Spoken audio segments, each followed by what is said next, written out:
সুরের বাঁধনে তুমি জানো না আমি তোমারে পেয়েছি অজানা সাধনে আমি তোমার সঙ্গে বিধেছি আমার প্রাণ সুরের বাঁধনে।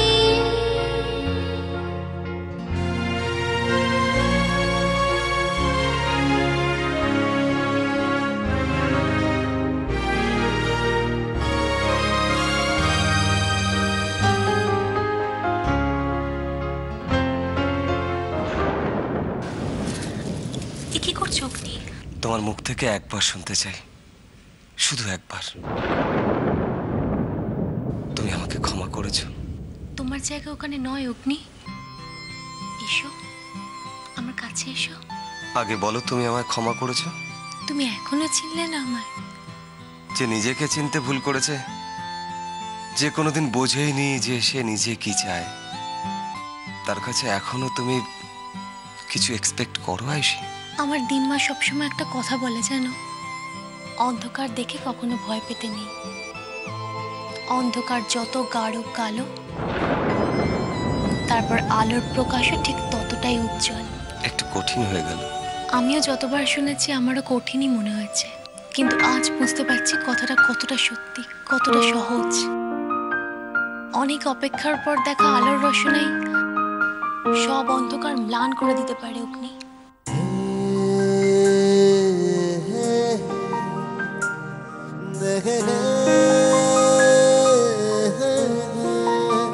আর আমার পেছন ফিরে তাকাতে ইচ্ছা করে না, শুধু মনে হয় তোমার এই হাত দুটো ধরে আলোর পথে হেঁটে যাই আজীবন। আর চলতে চলতে যদি আবার অন্ধকার নেমে আসে? থেকে শিক্ষা হয়নি বুঝি? খুব হয়েছে, তবে সেই সঙ্গে মনের মধ্যে একটা ভয় এসে ঢুকেছে। অন্ধকারে ভুল হওয়ার, ভুল বোঝাবুঝিতে ডিস্টেন্স বেড়ে যাওয়ার চান্সটা একটু বেশি না? দুজন দুজনের হাত সবসময় ধরে রাখলে আবার ভয় কিসের? তাছাড়া একটু দূরত্ব যে কতটা ভালোবাসা বাড়ায় সেটা তো নিজেই বুঝতে পারছি। আর আজ আমার কাছে যে আছে, যার হাত আমি ধরে আছি, সে আমার শুধু স্বামী নয়, সে আমার সব থেকে কাছের, সব থেকে ভালো বন্ধু।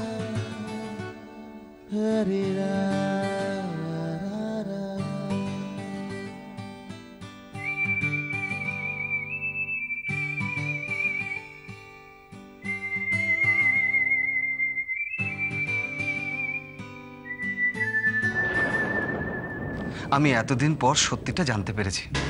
তুমি আয়ুষীকে ভুল বুঝেছো মা, তাতে তোমার কোনো দোষ নেই মা। দেখবে সত্যিটা জানতে পারলে তোমার মান অভিমান সব ধুয়ে মুছে গেছে। থাক, আর আমি নতুন করে কিচ্ছু জানতে চাই না। ঢের শিক্ষা হয়েছে, আজ আরেকটা শিক্ষাও পেলাম। ছেলে কথা দিয়ে কথার খেলাপ করে। মা এটা কেন বুঝছো না? সত্যিটা জানার পর আমি আয়ুষীর থেকে কি করে মুখ ফিরিয়ে থাকি বলো তো? ও আমার স্ত্রী, ওর প্রতি আমার একটা কর্তব্য আছে।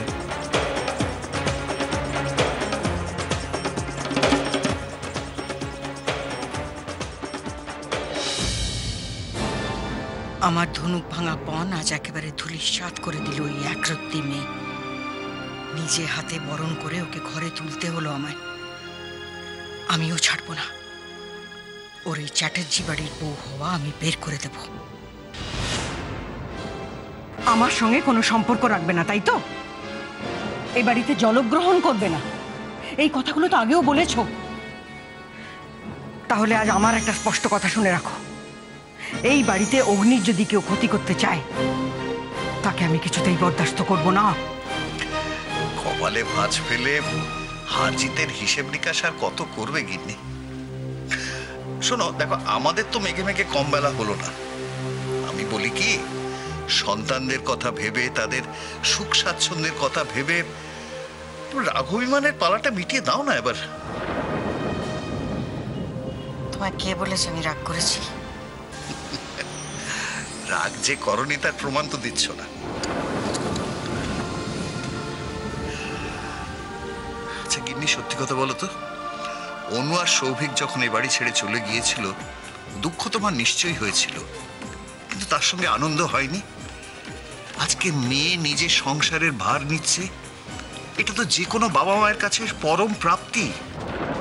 জানো গিন্নি, আজকে আয়ুষীর মুখখানা যতবার দেখেছি আমার শুধু অনুর কথা মনে হয়েছে। অনু আর আয়ুষী আমাদের কাছে তো এক। আচ্ছা তুমি কেন আয়ুষীকে তোমার সংসারে ঠাঁই দিতে পারছো না বলো তো? কেন তুমি তাকে বাড়ির বউয়ের সম্মান দিতে পারছো না? কোথায় বাঁধছে তোমার?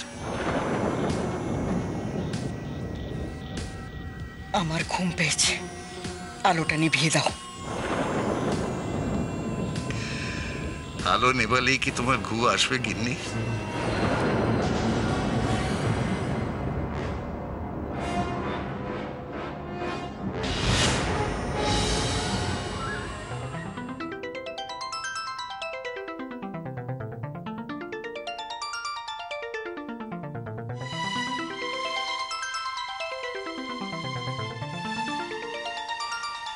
হ্যালো, খুব খুশি হয়েছে তাই না? খুশি মানে খুব খুশি। বর্দা ভাই আর বৌদিকে একসাথে দেখে কি আনন্দ হচ্ছে নীল, তোমাকে কি বলবো। মনে হচ্ছে যেন আমরা আরো একটা ওয়ার্ল্ড কাপ জিতে গেছি। হ্যাঁ, ওয়ার্ল্ড কাপটা না হয় জিতলাম আমরা, কিন্তু ট্রফিটা তো হারিয়ে গেলাম। মানে মানে আর কি, এখন অগ্নিদা, আয়ুষী, তোমরা সবাই মিলে কতটা আনন্দ করছো বলো তো এই বাড়িতে। কিন্তু আমাদের বাড়িটা দেখো কিরকম ফাঁকা ফাঁকা লাগছে। বুঝেছি, বৌদিকে খুব মিস করছো তাই তো? তা তো মিস করছি, কিন্তু আরো কাউকে কাউকে মিস করছি খুব।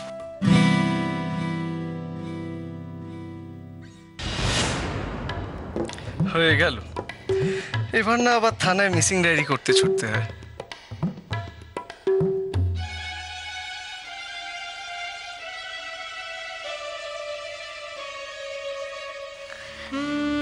বাট যদি আজকের পার্টিতে একটা জিনিস মিস হয়ে যেত তাহলে কিন্তু আক্ষেপের আর শেষ থাকতো না।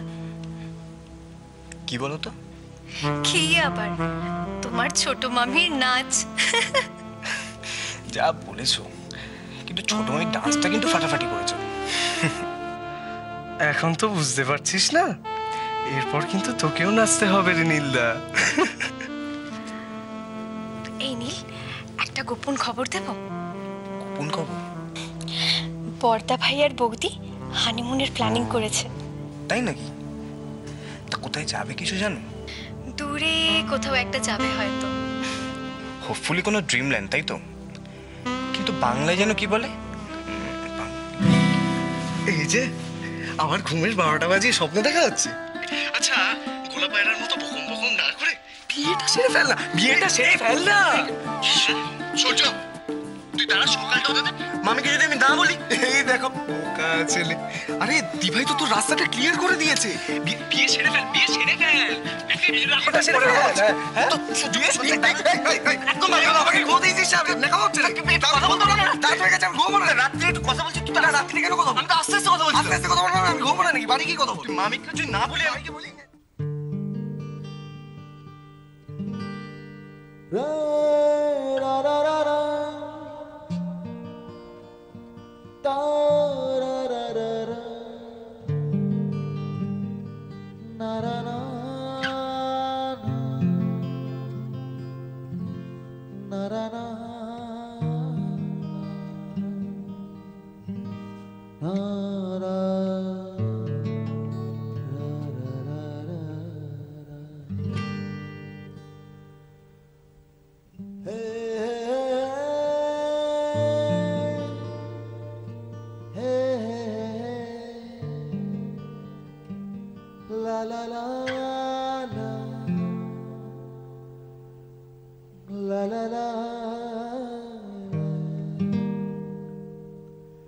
La la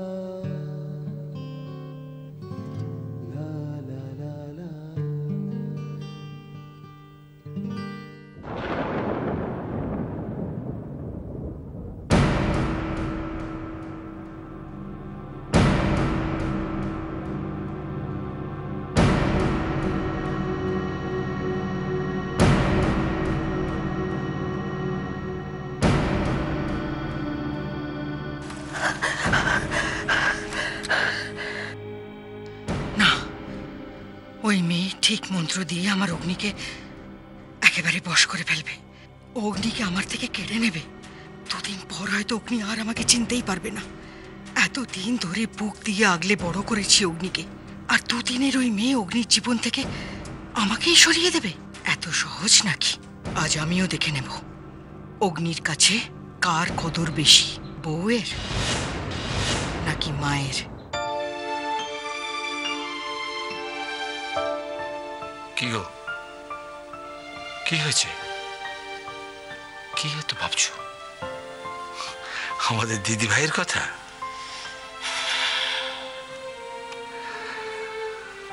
আমি ঠিক ধরেছি। ভেবো না, ভেবো না, আমাদের দিদি ভাই খুব ভালো আছে। দেখো, এতক্ষণে হয়তো কোমরে আঁচল জড়িয়ে একেবারে সংসারে সকলের মাঝখানটি দেশে জাঁকিয়ে বসেছি। খুব ভালো আছে, খুব ভালো আছে। এই নিয়ে তুমি মন খারাপ করো না তো, মন খারাপ করো না। মন খারাপ? কিসে যে মনের খারাপ লাগে আর কিসে যে মন আনন্দ পায় সেটাই বুঝে উঠতে পারলাম না এতদিনেও। মনের গতি কি বিচিত্র, তাই না? কি জানো, দেখো, মেয়েটা যখন এখানে ছিল তখন আমি সারাক্ষণ ভাবতাম কবে যাবে শ্বশুর বাড়ি, কবে সেখান থেকে লোকজন এসে মেয়েটাকে ভালোবেসে আদর করে তার প্রাপ্য সম্মান দিয়ে তাকে নিয়ে যাবে, কবে। আর দেখো, সেই দিনটা যখন সত্যি সত্যি এলো তখন আমার বুকের ভেতরটা কিরকম খা খা করছে। আমার মাঝে মাঝে মনে হচ্ছে আমি বোধহয় দম নিতে পারছি না।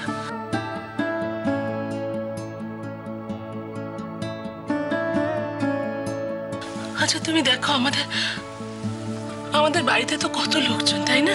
হ্যাঁ, সবসময় একেবারে গম গম করছে, সব একেবারে আনন্দে হাসিতে একেবারে ভরিয়ে রেখেছে। তবু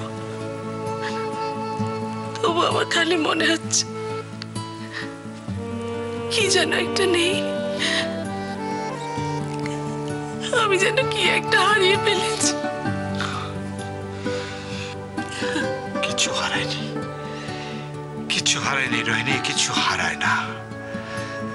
আসলে কি জানো, যত বয়সটা বাড়ছে আর এই বয়স বাড়ার সঙ্গে সঙ্গে এই সংসারের প্রতি মোহ বলো, মায়া বলো, এই সবগুলো বাড়তেই থাকে, বাড়তেই থাকে।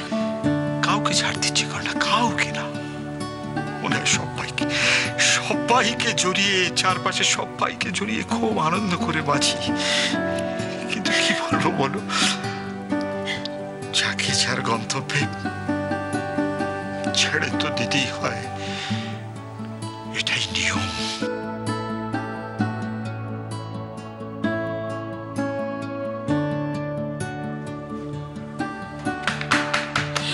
কি হলো গো, এত রাতে দরজা ধাক্কাচ্ছে কি? এই ভগবান, আবার কিছু হলো নাকি? না না, কি হবে, কি হবে? কিচ্ছু হয়নি। যাও যাও যাও, দরজা খুলে দেখো কে এলো। আমি যাবো? হ্যাঁ, দেখো দেখো। যাই যাই যাই।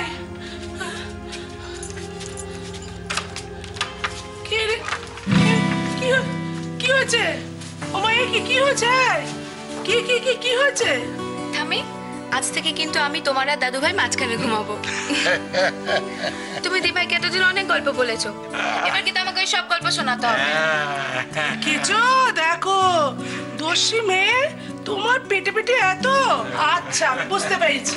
হ্যাঁ, তোমার কারণটা আমি ঠিক বুঝতে পেরেছি। তুমি নিজেও ঘুমোবে না, আমাকেও ঘুমোতে দেবে না, তাই তো? আচ্ছা ঠামি, তুমি বসো। নাও বসো। কি ঠামি, তুমি তো অনেক গল্প জানো, দৌড়ানি, সুরানি, লাল কমল, নীল কমল। প্লিজ একটা গল্প বলো না গো ঠাম্মি, প্লিজ। বুঝতে পেরেছি দিদি ভাই, তো দিদি এখন চলে গিয়েছে কি না, তাই তুই তো ঠাম্মাকে ভোলাতে এসেছিস, তাই না রে? সত্যি আমি কপাল করে তোদের পেয়েছি।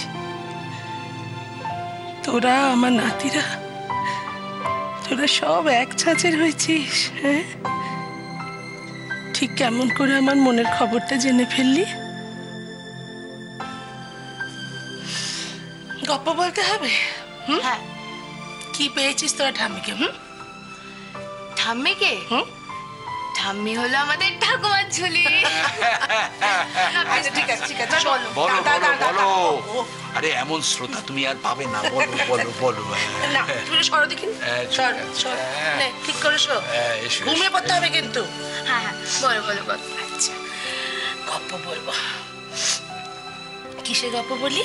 আচ্ছা দৌড়ানি সৌরানি।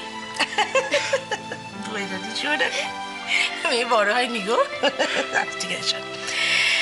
এক দেশে এক যে ছিল রাজা, তার ছিল দুই রানী, দৌড়ানি আর সৌরানি।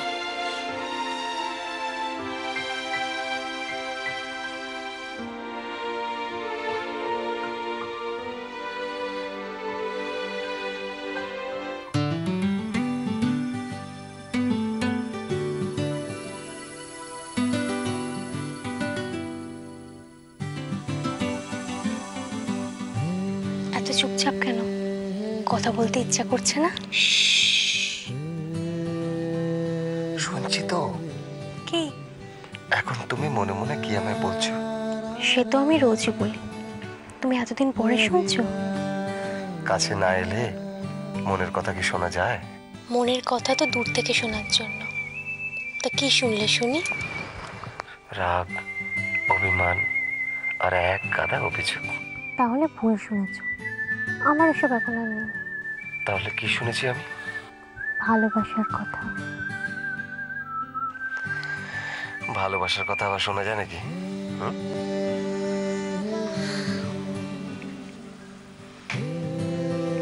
সেটা তো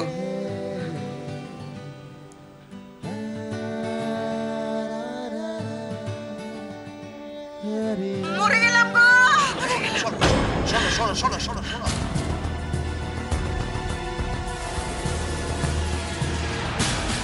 মায়ের কিছু একটা হয়েছে। এত ধকল, এত ছোটাছুটি সহ্য হয় এই বয়সে? আমার মনের কথাটা আপনাদের কিভাবে বলবো, তাই আপনারা যদি নিজ গুণে আমায় ক্ষমা করে দেন। তুমি একটু থাকো, আমি দেখে আসছি কি হয়েছে মায়ের।